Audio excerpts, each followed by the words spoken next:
할렐루야. 오늘도 선포되는 사도행전의 말씀을 통해서 이 자리에 계신 우리 3대 가족 모두가 성령의 충만한 은혜로 한 마음과 한 뜻을 이루는 참된 공동체가 되기를 바라고, 진리 안에서 하나된 연합으로 예수 그리스도의 복음을 더욱 힘써 담대히 전하는 거룩한 공동체로 세워져 가길 주의 이름으로 축복합니다.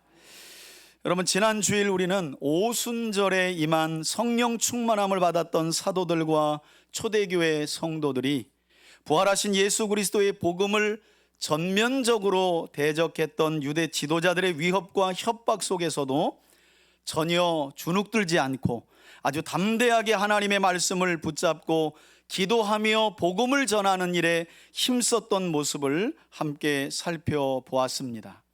특히 초대교회 공동체는 외부적으로 부활의 복음을 힘써 전하는 일에 집중하기 위해서 한 마음과 한 뜻이 되어 교회 내부에 있는 어려움 중에 있는 자들, 가난한 자들에게 자기의 것을 자기의 것으로 여기지 아니하고 그 필요를 따라 나눔과 섬김을 적극적으로 실천했다고 성경은 우리에게 말씀하고 있습니다. 그리고 이 일에 본보기가 된 한 인물이 있는데, 그 사람이 바로 레위족 속의 요셉이라는 이름을 가진, 그러나 사도들은 그를 바나바, 번역하니 위로의 아들이라. 여러분, 힘써 내 것을 필요한 누군가에게 나눌 때에 하나님의 위로가 교회 공동체 안에 풍성해지는 줄 믿습니다. 그런 인물이 바로 바나바였다라고 성경은 말씀해요. 이렇게 사도행전 4장이 마무리가 되는데 5장은 전혀 다른 이야기가 이제 펼쳐지게 됩니다. 여러분, 이처럼 초대교회 공동체는 성령 안에서 예수 그리스도의 복음으로 충만했고 그 은혜의 복음으로 세상과 교회를 열심히 섬겨 나갔는데, 말씀드린 것처럼 이제 오늘 우리가 함께 살펴볼 사도행전 5장을 보면 이와 같이 완벽한 모습을 보였던 초대교회 공동체의 흠결이라고 할 수 있는, 곧 완전하지 못했던 모습을 우리가 목격하게 됩니다. 그리고 성경은 그 완전하지 못했던 초대교회 모습의 중심에 한 부부가 있었다라는 이야기를 해요. 한 부부가 있었다. 그러니까 여러분, 지상의 교회는 완전한 교회는 있다 없다? 없습니다, 여러분. 근데 교회 자랑도 정도껏 하셔야 됩니다. 전도하는데 오면 다 천사다 그러면 한 주 못 버팁니다. 여러분, 교회에 오래 못 버팁니다. 다 우리는 부족한 사람들이고 용서받은 죄인들일 뿐이지. 말씀드렸잖아요. 교회 나와서 예수님을 믿으면 우리가 의로워지는 게 아니다. 하나님이 우리를 의롭게 여겨주시는 거다. 그래서 여전히 교회 공동체에 몸담고 있어도 성도들의 모습은 부족한 거예요. 그래서 제가 신대원 때, 지금은 은퇴하셔서 후학도들을 열심히 가르치고 계신데, 류호준 교수님이라는 분이 이 땅은 천당 밑에 분당이다 그랬어요. 분당, 천당 밑에 분당. 그러니까 여전히 나누기를 잘하고 서로의 욕심을 따라 교회 공동체라고 좀 다르나, 그래도 세상보다는 낫습니다, 여러분. 그런 자부심 정도는 있어야 돼요. 남들 거짓말 10번 시키면 예수 믿으면 한 2번 정도 시켜요. 완벽하진 않아요. 2번 하라는 건 아니에요. 또 설교 여기까지 듣고 주무시면 오늘 또 설교는 2번 거짓말은 괜찮다 이렇게 알고 가시면 안 돼요.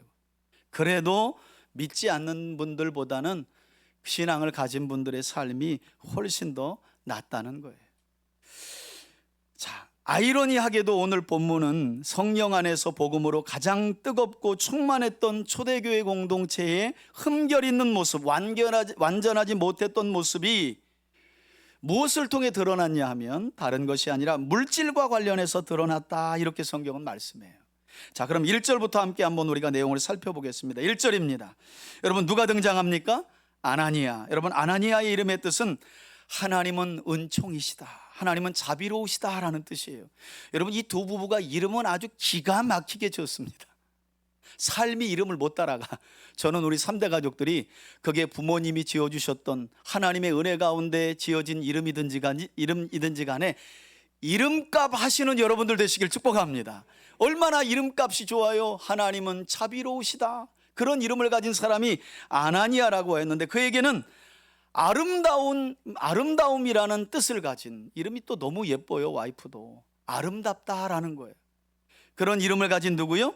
삽비라 부부가 있었다는 거예요. 여러분, 이렇게 아나니아와 삽비라 부부가 어떻게 했느냐? 더불어라는 말은 함께 이런 말이에요. 함께 자기 소유를 이렇게 나왔죠. 소유를. 여러분, 여기에서 쓰여진 헬라어 원어를 보면 여기에서 소유라는 말은 대부분 땅이라고 쓰일 때 쓰여진 단어가 쓰였어요. 그러니까 여기서 소유는 땅을 판 게 되는데, 재밌는 건 뭐냐면 성경이 앞서 4장 후반절에 기록된 바나바가 자기 밭을 팔아 성도들의 필요를 나누어 주었다 할 때 그 밭은 넓은 땅이에요. 넓은 땅이라는 의미할 때 쓰인 단어가 쓰였고, 여기 아나니아와 삽비라가 팔았던 땅은 작은 땅을 의미할 때 쓰이는 단어가 쓰였어요. 요거부터가 조금 차이가 있죠. 자, 여하튼 이 부부가 함께 더불어 소유를 팔았어요. 여러분, 사실 부부가 한 마음이 되어서 교회 공동체를 섬기기 위해 자기 재산을 팔아들인 이런 모습은 성경에서 보기 드물어요. 자주 있는 일이에요. 여러분, 보기 드문 모습입니다. 저도 그런데요, 참 사실 어떨 때는 목회하다가 참 서운함이 있으면 제가 누굴 찾아가겠어요. 그 서운함을 간혹 참지 못하고 제 아내에게, 여보, 나 이거 참 그분 때문에 서운해, 이럴 때가 있어요.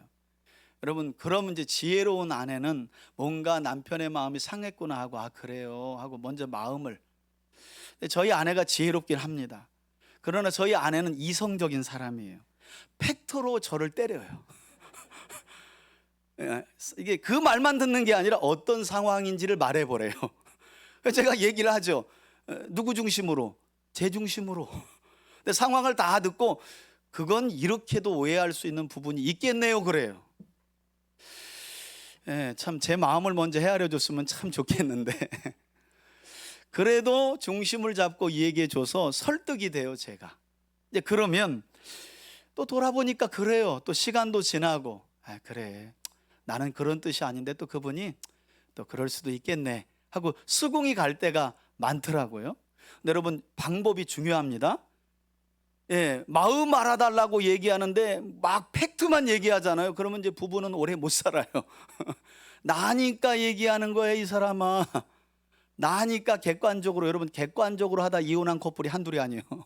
그때는 주관적으로 마음을 헤아려주고, 조금 마음이 진정되면 상황을 설명해주고, 이랬으면 어땠을까 하고 얘기해주면 가장 좋죠. 그래서 저도 이제까지 크게 문제없이 아내의 조언도 때때로 받으면서 목회를 해나가고 있는데, 참 이런 모습 자체는 귀한 모습이에요, 부부가. 여러분, 참 목회하다 보면 별의별 일들이 다 있는데 저는 충분히 이해해요. 제 마음도 때때로는 연약한 중에 그런 모습이 있으니까.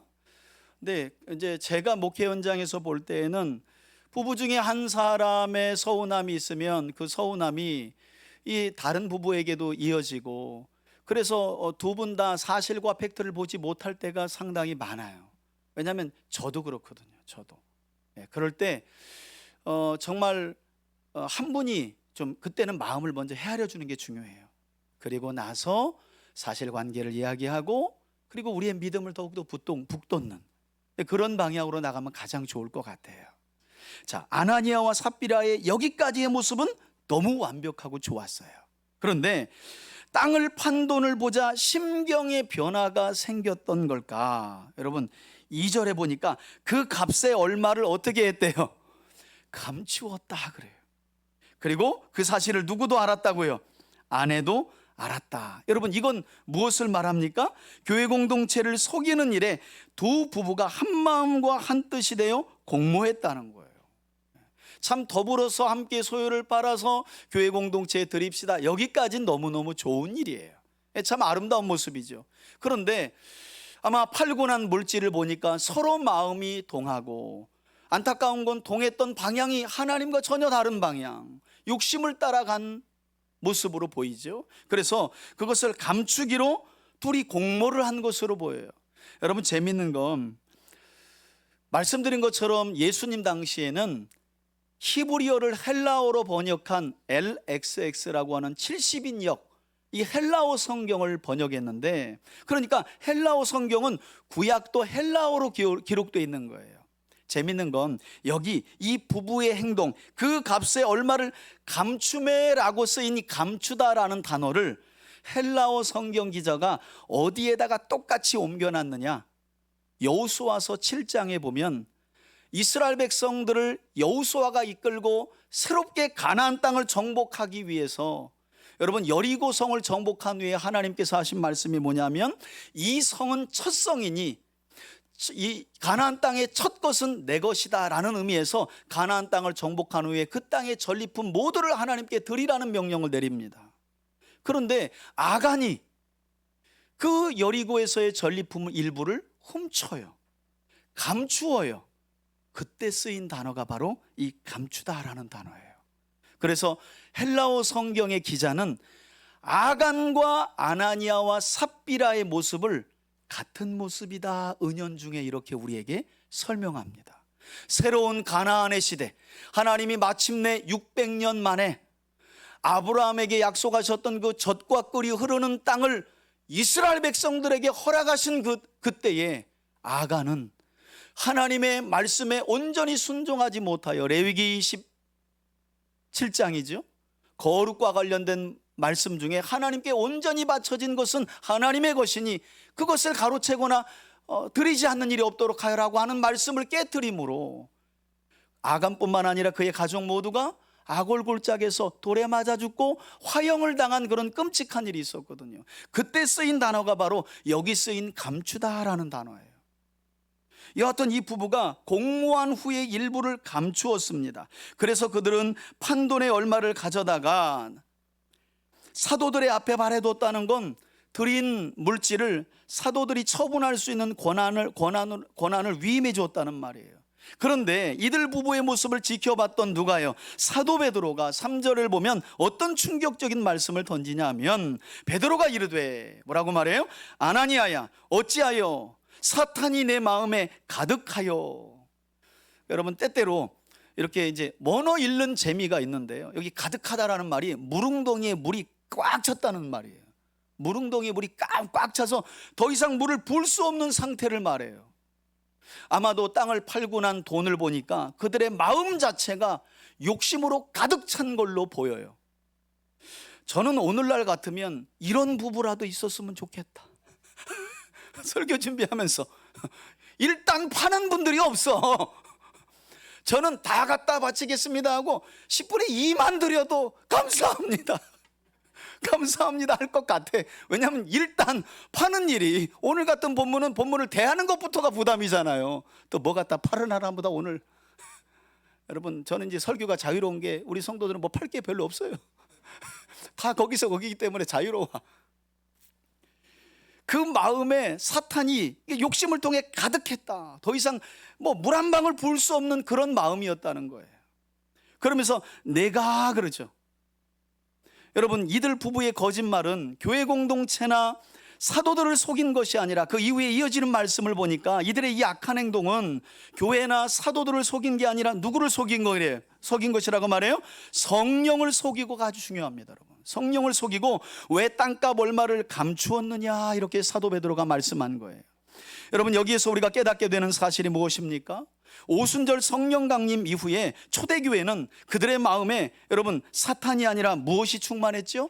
성령이 충만했고, 성도들 모두가 한 마음과 한 뜻으로 서로의 물건을 통용했습니다. 그리고 그들은 자기의 물건을 가난한 자들에게 필요를 따라 나누어 주며 섬기는, 그야말로 성경 안에서 전무후무한 역사를 써내려가는 상황이었습니다. 하지만 놀랍게도 이런 충만한 은혜가 넘치는 교회 공동체 안에도 성경은 그 마음이 사탄에게 붙들려 있는 곳, 사탄의 지배를 받아 결국 성령을 속이는 사람들이 공존했다는 사실도 알려줘요. 그래서 우리 예수님의 비유를 보면 이스라엘 사회를 밭이라고 이야기하고 그 밭 안에는 가라지와 알곡이 있다는 이야기를 하잖아요. 그러니까 그 밭 안에 있는 거예요. 지금도 이 뜨거운 성령의 역사가 구원의 역사를 써내려가는 중에 사단에게 그 마음이 붙들린 자들이 있었다는 거예요. 여러분, 하나님의 성령은 때때로 우리를 강권적으로 인도하시며 역사하시지만 그렇다고 해서 하나님의 여기신 성령이 우리의 자유의지마저 마비시키시고 그저 우리를 마치 로봇처럼 만들어 강제로 이끌지 않으신다는 사실을 저와 여러분들이 믿고 확신할 수 있기를 주의 이름으로 축원해 드립니다. 왜냐하면 성령님은 우리가 제자훈련 때도 배우는 것처럼 한번 따라합시다. 인격적인 분이십니다. 그래서 예수님의 12제자 중에도 누가 있어요? 여러분, 예수님도 참 이놈이 나를 판 놈인 팔놈인데 몇 년 동안? 3년 동안. 우리 같으면 아마 미쳐버렸을 거예요. 저 사람의 말, 행동, 결국에는 나를 팔놈인데. 또 12제자 중에 제일 똑똑한 제자가 하필이면 가룟 유다예요. 여러분, 재정은 아무에게나 맡기나요? 가장 스마트하고 똑똑한 거예요. 그런데 뒤로는 그 재정에서 슬쩍슬쩍 빼내왔다라고 사도 요한이 요한복음에 또 기록하고 있죠. 이는 그가 돈을 사랑했기 때문이라. 여러분, 예수님의 12제자 중에도 가룟 유다가 있었다니까요. 성령이 충만한 초대교회 공동체 그 현장에도 그 마음을 성령에게 드리지 못해 악한 사탄으로, 욕심으로 인한 사탄으로 가득 찬 사람이 있었다는 거예요. 이들 부부가 바로 아나니아와 삽비라 부부였다는 거예요. 자, 성령의 감동으로, 하나님의 감동을 통해 이처럼 이들 부부의 거짓된 행동을 책망했던 베드로는 이어서 어떤 말을 이어가느냐. 4절 보십시오. 땅이 그대로 있을 때에는 너희 땅이 아니며, 아니 그것을 팔은 후에도 너희들 마음대로 할 수 없더냐. 어찌하여 이 일을 너희 마음에 두었느냐. 이는 사람에게 거짓말한 것이 아니요. 누구에게라고요? 여러분, 아까 성령을 속인 것이다. 또 나와요. 두 번째, 하나님께 거짓말한 것이다. 그렇죠? 누가 이들 부부에게 땅을 팔라고 강요한 적도 없었습니다. 또 땅값 전부를 갖다 하나님께 바치라고 한 일도 없었습니다. 그리고 심지어는 설사 그들 부부가 팔았던 땅값 전체가 아니라 그 일부만을 드렸다고 해서 누구도 그들의 헌신을 비방할 사람은 없었어요. 문제는 아까 말씀드렸잖아요. 바나바는 넓은 땅을 드리고도 자신을 드러내지 않았습니다. 그러나 이 아나니아와 삽비라는 작은 땅을 드리면서도 그 일부를 감추고 자신들을 교회 공동체 안에서 드러내놓고 과시하려고 했기 때문에 하나님은 이것을 단지 교회와 사도를 속인 것이 아니라 누구를 속인 일로 간주하신 거예요? 하나님, 성령님을 속인 일로 간주하셨다는 거예요. 여러분, 생각해 보세요. 우리 신체의 몸만 속일 수 있나요? 몸은 어디에 붙어 있어요? 머리에. 사도 바울은 고린도 교회의 모습을 머리 대신 예수 그리스도의 몸으로 설명합니다. 몸을 속였다는 건 머리를 속인 거예요. 몸만 따로 속일 수 없어요. 하나님의 영적인 원리는 그래요. 교회와 사도를 속인 일이 아니라 그들은 그들의 몸인 교회의 주인이신 하나님과 예수 그리스도를 속인 일로 하나님께서 간주하신 거라는 거예요. 저는 우리 3대 가족들이 자신을 과시하거나 드러내기 위해 교회 공동체를 속이는 일이 없기를 바라고, 그래서 하나님께 거짓을 행하는 일이 없기를 주의 이름으로 축복합니다. 여러분, 이건 제가 여러분 듣기에 좋으라고 한 말이 아니라 저희 교회는 단 한 번도 그런 일이 없었어요. 너무 감사해요. 교회가 이쪽으로 이전할 때에도 여러분 대략 든 비용이 1억이 넘습니다. 그런데 건축 부흥회 한번, 이전 부흥회 한번 안 했는데 감동되시는 분들이 십시일반으로 해서 지금은 빚이 다 청산되고 교회 부지까지, 누가 그거 살려고 우리가 언제 통성 기도를 했습니까? 제가 여러분들 나오라 그래가지고 작정 기도를 시켰습니까? 한 번도 없습니다. 저희 교회는 원래 원칙이 뭐였어요?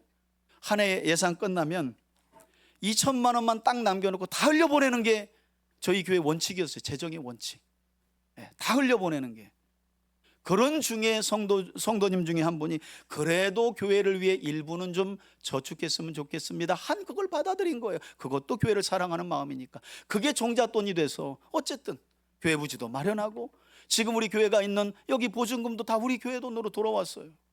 한 번도 물질을 위한 그런 게 없잖아요. 여러분, 하나님의 은혜인 줄 믿습니다. 또 누가 냈다고, 여러분 그거 참 곤란합니다.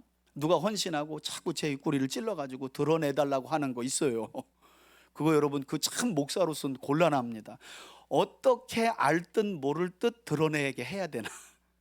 근데 저희 교회는 한 번도 그런 분들이 없었어요. 다 그냥 자원해서, 그리고 조금 들여서 아이고 목사님 절대, 아무튼 저희 교인들은 희한한 게 목사님 그거 절대 알리지 마세요. 나는 가면서 절대 알리라는 건가? 이게 절대 알리라는 건가? 진짜 알리지 말라는 건가? 가끔 헷갈릴 때가 있는데 뭐 일관되게 알리지 않았으니까. 여러분 지금 뭐 우리 교회 부재 아직도 미납된 게 있거든요, 금액이. 그래도 또 십시일반 누군가 내셨어요. 그래서 지금 갚아나가고 있어요, 남은 돈. 이제 또 모여졌고요. 한 2천만 원 정도밖에 안 남았어요.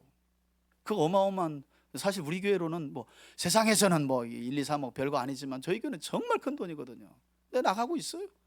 뿡이 한번 안 하고. 우리가 또 하나님의 일을 하잖아요. 다 선교하고 구제하고. 말 나온 김에 제가 어제 도전받았는데 개척교회 세미나 영상을 하나 밤에 제가 봤어요. 저도 이제 돌아다니면서 개척교회 세미나도 하고 강사로도 서는데 그분이 그런 얘기를 하더라고요. 성도들에게 물었대요. 26명 정도 모였을 때. 그래서 이렇게 물었대요, 담임 목사님이. 여러분, 선교는 지금 우리 교회에 필수입니까? 선택입니까? 이렇게 물었대요. 여러분들이 생각하기에 선교는 한 150명, 200명 정도 돼야 우리 교회 이름으로 선교사도 파송하고 그때 좀 넉넉할 때 선교가 되는 거지, 지금 우리도 자립하지 못한 상황에서 어떻게 선교를 합니까? 이런 겁니까? 아니면 교회는 무조건 세워지면 선교를 해야 되는 겁니까? 그랬더니 교인들이 일시에 선교는 필수입니다 그랬다는 거예요. 26명이 될 때부터 그 교회 파송 선교사를 보냈다는 거예요. 제가 충격받았어요. 여러분 26명이면 26분이 모두 다 11조 생활을 해도 담임 목사님 사례와 교회 운영이 잘 되지 않습니다. 어려워요. 그래도 그 교회 이름으로 선교사를 파송했다는 거예요. 이제 여러분에게 묻겠습니다. 우리가 여러 선교사님들을 돕고 있지만 또 우리 교회는 의리가 있어. 또 우리 교회 파송 선교사님은 아닌데 우리 교회에 와서 제가 아시는 파송 선교사님이 있거든요 하고 또 자기는 또 자기 갈 길 나가서 또 가. 선교사님만 떨렁 남겨놓고 우리는 어떻게 해요? 끝까지 의리 지키는 교회. 할렐루야. 그분이 소개했다고 그분 나가면 선교사 끊고 그러지 않아요. 우리 교회는 참 그런 점에서 의리 있어. 한 분도 목사님 그거 김 집사님이 소개한 선교사님인데 이제 그분도 가고 없는데 왜 그걸 하냐 이럴 수 있거든요. 연말에 한 분도 그런 분이 없어요. 심지어는 저 페루에서 돌아오셨는데 한 여성 교사님, 우리가 마음을 모아서 어떻게 했어요? 돌아오셨지만 코로나 기간에 얼마나 어렵겠냐, 1년은 선교사에서 돌아왔지만 우리가 조금이라도 독서비를 보냅시다. 그래서 1년을 했어요. 저는 이런 것들이 얼마나 우리 교회의 자랑거리고 여러분들의 자랑거리이고 누구 하나 드러내지 않고 내가 지금 드러내고 있네. 이건 뭐 설교 중에 하는 거니까. 제가 얼마나 이런 것들이 자랑스러운지 몰라요. 안타까운 모습은 이 초대교회 공동체 안에, 성령이 뜨거운 공동체 안에 이 아나니아와 삽비라 부부는 작은 땅의 일부를 드리면서도 그 일부를 드려도 하나님이 뭐라 그럴 일이 없는데 마치 전부를 드리는 것처럼, 다 드리는 것처럼, 아마 제가 볼 때는 또 사도들 찾아가서 이번 주 광고 내달라고 했을 거예요. 그것도 주보 맨 윗줄에. 이렇게 과시용으로 헌신을 했다는 거예요. 여러분 사도 베드로의 이 책망 어린 말씀이 있고 나자 5절에 보니까 어떤 충격적인 상황이 벌어지느냐. 아나니아가 이 말을 듣고 어떻게 해요? 그 자리에서 엎드러져 혼이 떠났다는 말은 뭐예요? 죽었다는 거예요. 죽었다는 거예요. 그리고 이 일을 듣는 사람이 다 크게 두려워하더라. 여러분 지금 이 상황이 선뜻 사실 이해가 되십니까? 아니 이게 이렇게까지 사람을 죽일 일인가? 특별히 오늘날 우리 상황에서는 도무지 이해가 안 가고, 이런 말씀을 비그리스도인들이 읽는다면 와, 하나님 참 돈에 환장하신 분이신가, 뭐 하는 분이신가 하고 오해할 만한 본문이기도 해요. 초신자들은 이런 본문을 또 읽으면 엄청 겁나죠. 또 뭔 하나님이 이렇게 사람이 무식하냐, 하나님이 자비와 긍휼과 사랑의 하나님이라면서 그 자리에서 죽은 거예요. 여러분 생각해 보세요. 과연 아나니아의 죄악이 이처럼 하나님의 즉결 심판을 받아 죽을 만큼 다른 죄악들에 비해 죄질이 나빴던 걸까요? 사실 그렇지 않습니다. 성경을 열어보면 아나니아보다 훨씬 더 죄질이 안 좋은 죄를 지었고도 살아있던 사람들이 많습니다. 이건 죄질의 문제가 아니에요. 그렇다면 하나님은 아나니아에게 왜 이처럼 혹독한 심판을 내리셨던 걸까? 우리는 여기에서 이 일이 일어난 시점을 주목할 필요가 있어요. 이 일이 일어난 시점이 중요해요. 왜냐하면 그 당시는 하나님께서 이 세상에 당신의 거룩함과 의로움을 드러낼 첫 번째 교회인 예루살렘 교회를 출발시킬 시점이었기 때문이에요. 첫 번째 교회. 이 세상에 온 우주 안에 하나님의 거룩하심과 의로우심을 드러낼 첫 번째 교회를 시작하실 시점이었기 때문이라는 거예요. 그래서 하나님은 일벌백계의 심정으로 이처럼 아나니아에게 혹독한 심판을 내리심으로 동시에 오늘 본문의 결과를 보면 당신의 거룩하심과 의로우심을 교회를 통해 온 세상에 드러내신 줄 믿습니다.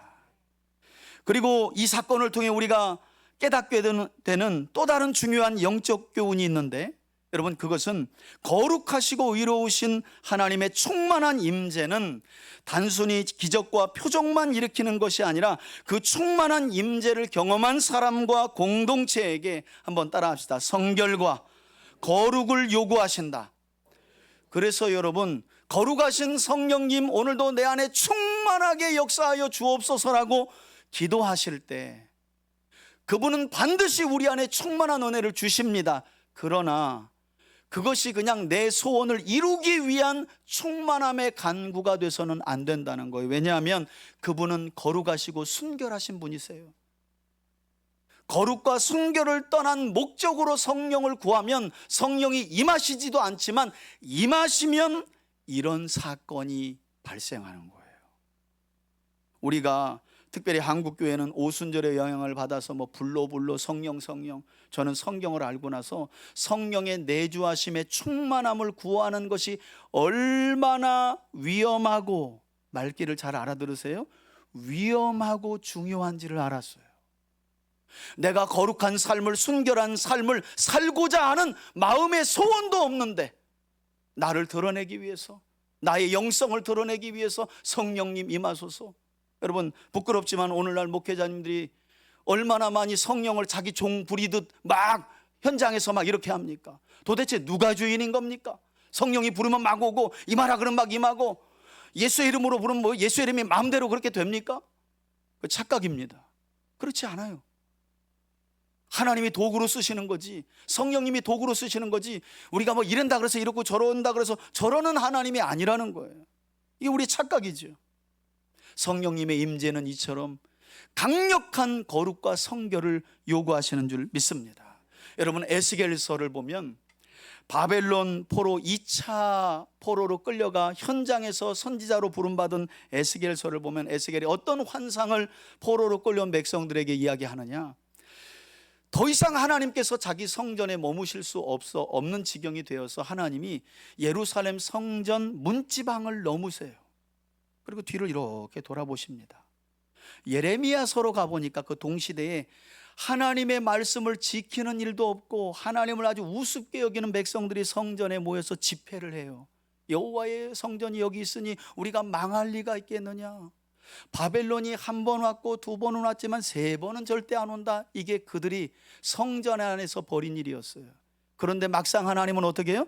성전을 나오고 계셨어요. 성전의 문지방을 넘어서 성전 동쪽 문에 섰고 맞은편인 감람산에 서서 이렇게 하십니다. 성전 안녕.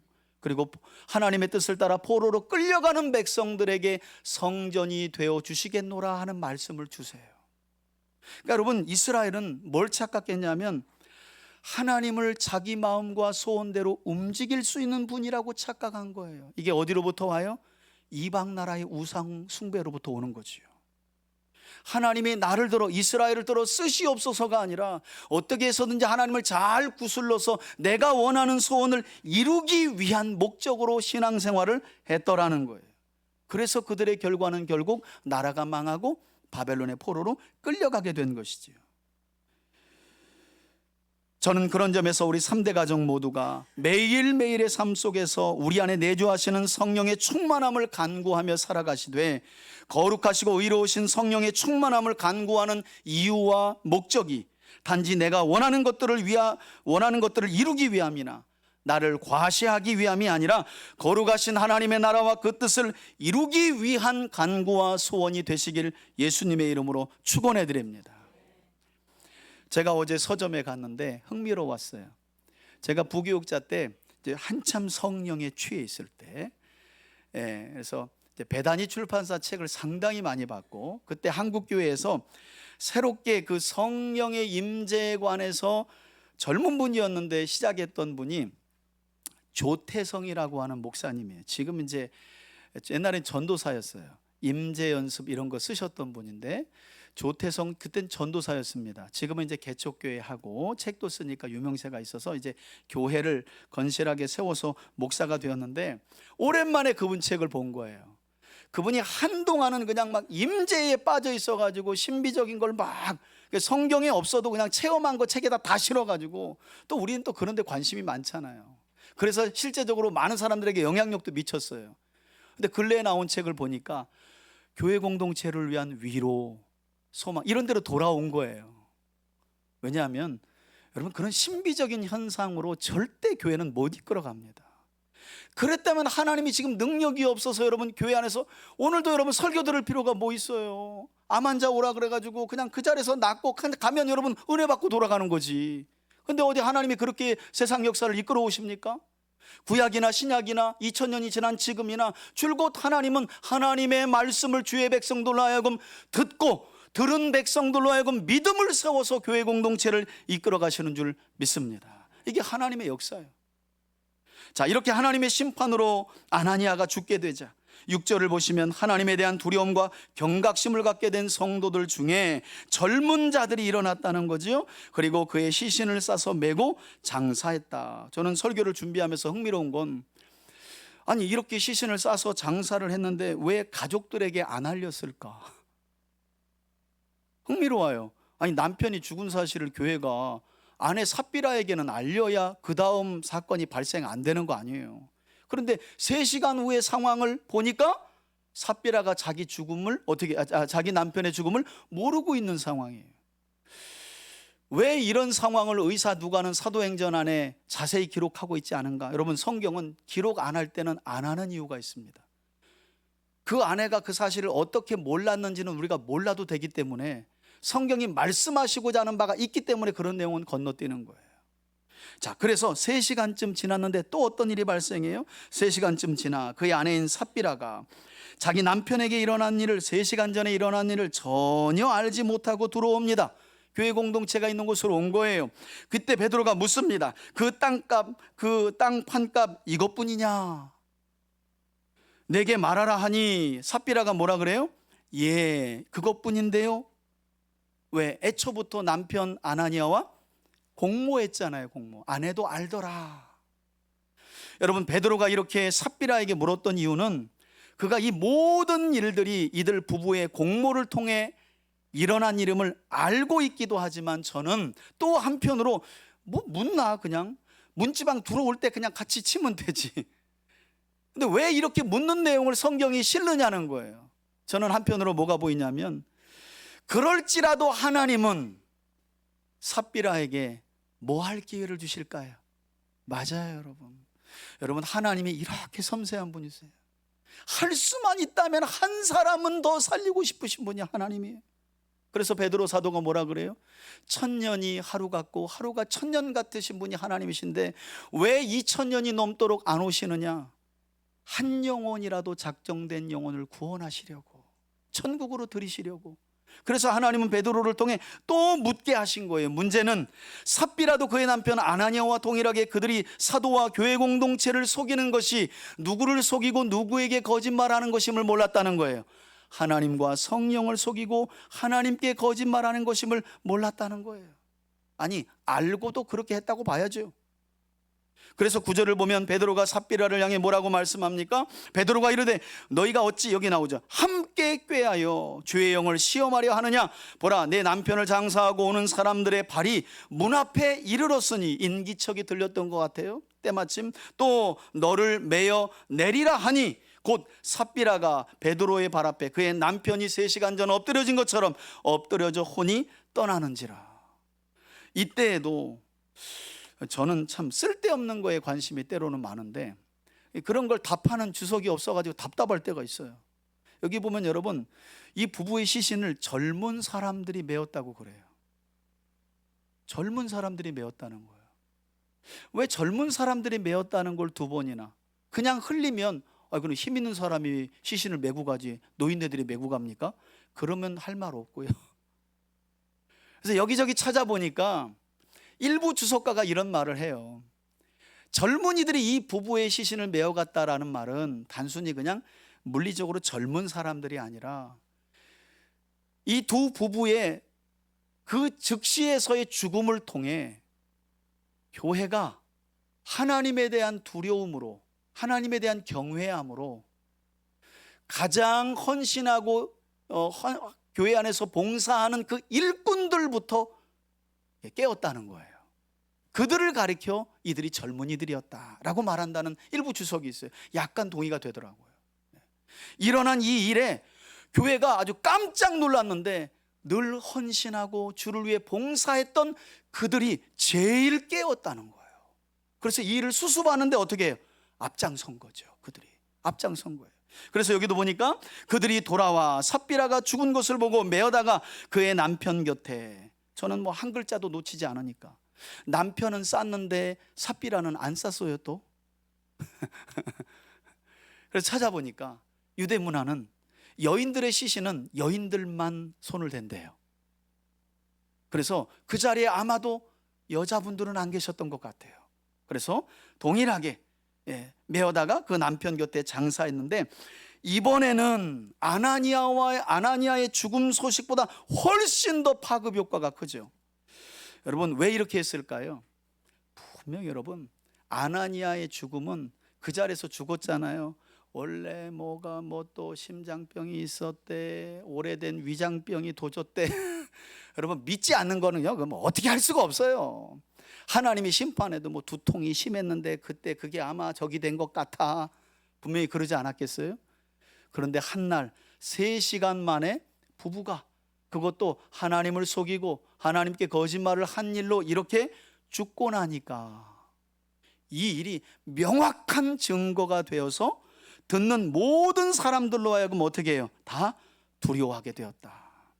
여러분, 이렇게 삽비라의 죽음 소식은 이제 예루살렘 교회와 성도들을 넘어서 믿지 않는 예루살렘 성에 사는 모든 사람들에게까지 하나님이 얼마나 거룩하신 분이시며 하나님이 얼마나 의로우신 분이심을 알게 하는 경고가 되었고, 하나님에 대한 두려움을 갖게 되었다고 성경은 말씀하는데, 여러분, 우리가 이들 부부의 죽음에 관한 말씀에서 다시 한번 주목해야 할 것이 뭔가 하면, 여러분, 오늘 이 말씀은 단순히 거짓말하면 죽는다, 속이면 죽는다, 자기를 과시하면 죽는다라고 하는 메시지를 우리에게 전하고 있는 것이 아니라는 거예요. 여러분, 성경은 윤리와 도덕 교과서가 아닙니다. 성경 안에는 윤리와 도덕적인 사건과 규례가 전부인 것 같지만, 하나님은 그 많은 사건 안에 담겨진 윤리와 도덕을 다루는 일들을 통해 하나님이 누구이신지를 우리에게 가르쳐주고 계신 줄 믿습니다. 또 한편으로 이 땅에 하나님을 대신하여 드러낼 하나님의 몸된 교회가 세상에서 어떤 모습으로 비춰지기를 원하시는가, 그게 바로 오늘 이 아나니아와 삽비라 사건을 통해서 우리에게 전해주는 메시지라는 거예요. 여러분, 우리 하나님은 세상의 그 어떤 모임이나 기관보다 우리 교회가 더 순결하고 거룩한 모임이 되기를 원하시는 줄 믿습니다. 그래서 이 일벌백계의 사건을 성경에 기록하고 오늘도 교회에 몸담고 있는 교회 공동체의 일원인 저와 여러분들에게 이 말씀을 들려주시는 거예요. 여러분들이 잘 되는 걸 하나님이 기뻐하시죠. 그런데 그보다 더 원하시는 게 뭐냐? 여러분들이 주의 말씀을 따라 하나님의 뜻에 순종하며 어제보다 오늘이 조금 더 순결한 삶을 살아내는 거, 지난주보다 이번 주가 더 거룩하신 하나님의 형상을 닮아가는 거, 그걸 하나님이 우리에게 원하시는 줄 믿습니다. 저는 우리 3대 가족 모두가 이와 같이 하나님의 거룩하심을 닮아가기 위해 애쓰고, 그래서 주의 말씀을 따라 성령 안에서 순결한 삶을 살아가며 주께서 원하시고 기뻐하시는 신실한 믿음의 성도들과 교회 공동체로 세워져 가길 주의 이름으로 축원합니다. 자, 이들 부부의 죽음으로 인해 예루살렘 성 안에 사는 사람들은 하나님의 몸된 교회만이 가진 거룩성과 순결함에 대해 경각심을 갖게 되는데, 이렇게 하나님의 몸된 교회가 얼마나 거룩하고 또 순결한지가 만방에 드러나자 여러분 12절을 보세요. 어떤 놀라운 일들이 일어나는가. 사도들의 손을 통하여 민간의 표적과 기사가 어떻게 해요? 많이 일어나며, 이게 좀 현재 시제로 되어 있거든요. 계속 여러 번에 걸쳐 꾸준히 일어났다는 거예요. 그랬더니 믿는 사람들이 다 마음을 같이하여 예루살렘 성전의 동쪽에 위치한 솔로몬 행각에 모이고, 아마도 초대교회 성도들이 가장 먼저 모였던 곳은 이곳으로 보여요. 여러분, 성경을 읽다가 예루살렘 교회 하니까 우리처럼 십자가 달린 교회를 생각하시는 분들이 너무 많아요. 여러분, 그렇지 않아요. 최초의 교회는 유대인의 성전 한 뜰에 유대교에 속한 일부 사람들이, 사도들과 그 사람들이 예수를 메시아로 믿으면서 일명 유대 종교 안에 나사렛파로 그렇게 몸담고 있었던 거예요. 그리고 이제 그들이 335 가정집에 모였던 거죠. 십자가 달린 건물이 있었던 게 아닙니다. 성전의 한 뜰에 예수를 메시아로 믿는 유대인들이 사도들을 비롯해서 모였던 거예요.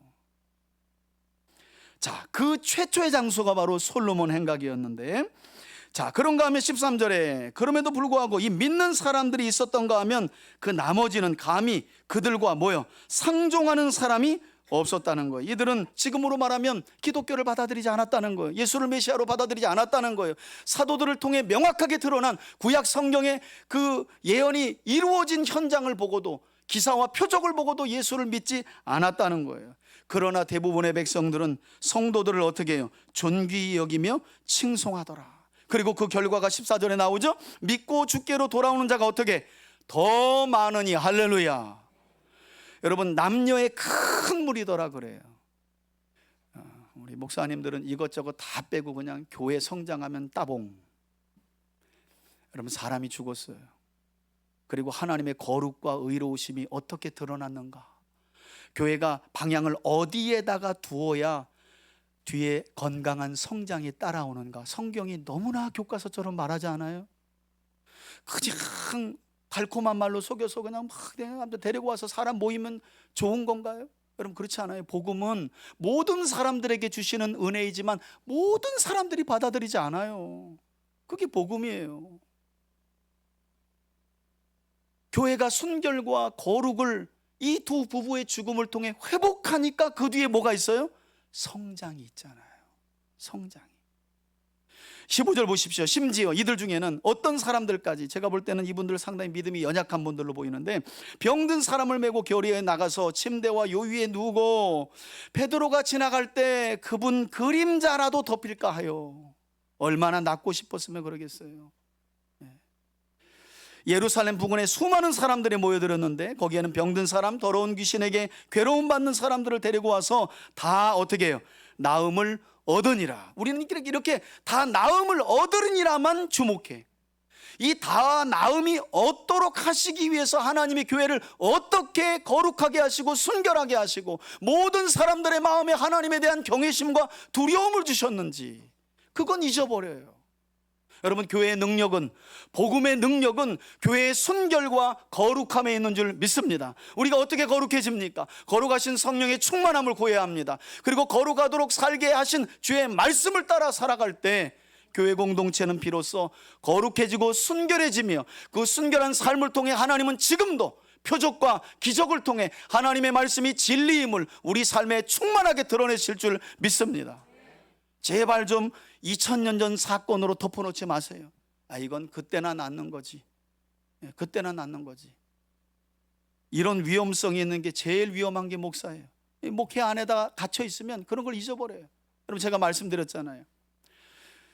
제가 전하리 교회에 가서 노예를 진행하고 영상을 보며 감동받은 게 있는데, 전하리 교회가 연 한 1억 5천에서 2억씩 들여가지고 해외에 나가서 초교파 선교사님들을 다 모아놓고 잘 섬긴 다음에 뭐 하냐면 선교사님들한테 복음을 전한다는 거예요. 예수 그리스도의 십자가의 죽으심과 부활이라는 복음을. 여러분, 얼마나 우스꽝스러운 일이에요. 선교사님들을 모아놓고 다시 복음을 전해. 여러분, 효과가 있을까요, 없을까요? 없을 것 같지요. 선교사님들 다 울어요. 그러면서 하는 한 인터뷰가 제 뇌리에 남아요. 저는 선교가 어려운 이 미얀마에 와서 우물 파주는 게 선교고 빵 나눠주는 것만이 선교인 줄 알았습니다. 그리고 어느덧 시간이 지나면서 제 마음에 복음이 싱거워졌다고 표현해요. 여러분, 믿음 생활 오래 하면요, 복음을 많이 들으면 더 뜨거워지는 게 아니라 복음이 내 삶에 싱거워지는 때가 오기도 해요. 그래서 병자를 봐도 마음이 동요하지 않아요. 아유, 그 병원은 안 돼. 저 병원 먼저 가보세요. 복음 얘기가 안 나와요. 당신 예수님 믿어야 돼요. 그래야 살아요. 이런 얘기가 안 나오고, 아니 왜 그 병원을 가서 저 병원을 먼저 가. 그것도 중요하지만 그리스도인들이라면 우리 입에서 뭐가 먼저 나와야 돼요? 예, 예수님.